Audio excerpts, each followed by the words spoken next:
Hi, this is Tim of the 1916 Company. Welcome and thanks for logging on. If you love this watch, email us tmosso@the1916company.com for all of your purchase, pricing, and availability questions about this watch.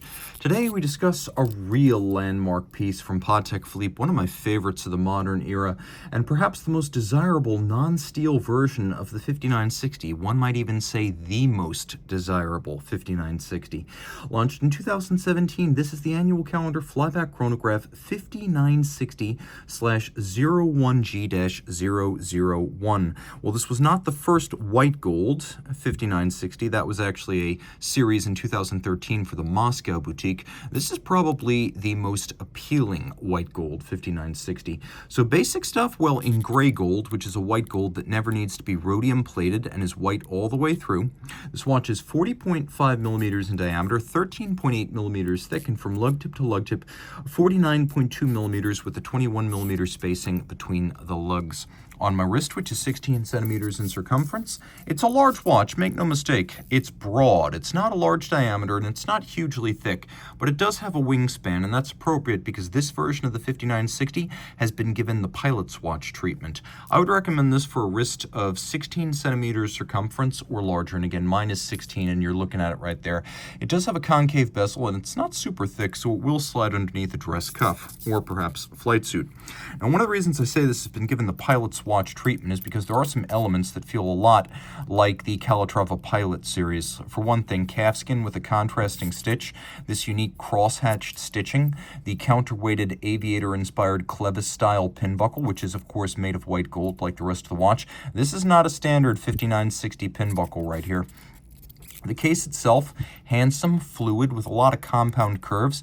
It's been given a little 1463 chronograph Tosti Tondi round button treatment on the chronograph pushers, which I deeply appreciate.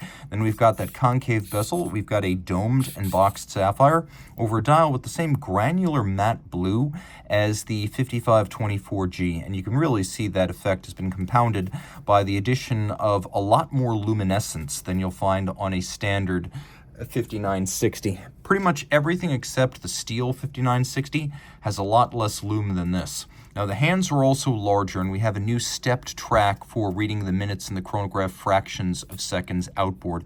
We also have a restyled handset, index set, and mono counter down at the base. You can see we have coaxial chronograph minutes and hours to keep the dial clean. There's an AM/PM indicator that will turn from white to blue as the day turns into night and vice versa. And of course, when that little aperture is blue, you don't want to use the pusher adjusters to set the annual calendar. And it is an annual calendar, date, 8, month, American style. And so you only need to correct it once a year during the jump from February to March. This is an invention that Patek Philippe created in 1996. It is one of their signatures.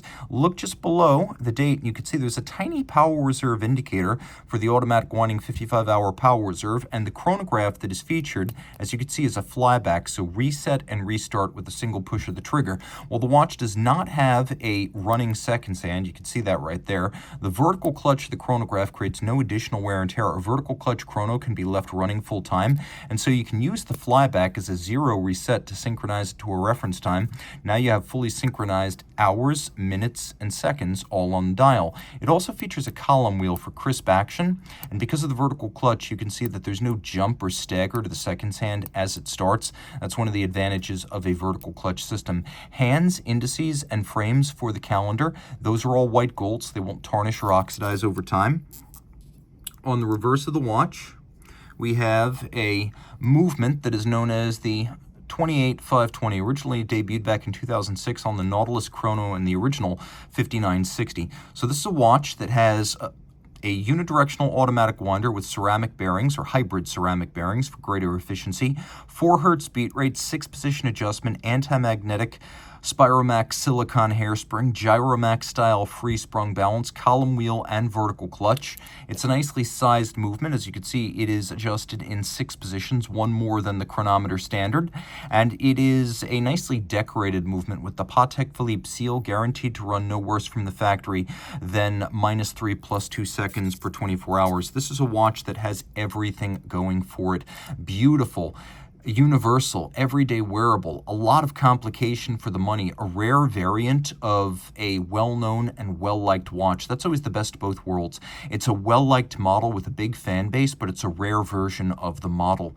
And 30 meters water resistant, so while sporting, it's not exactly a swimmable sports watch, but for all other times, let her rip. If you love this watch, reach out to Team Mosso at the 1916company.com for purchase and pricing details.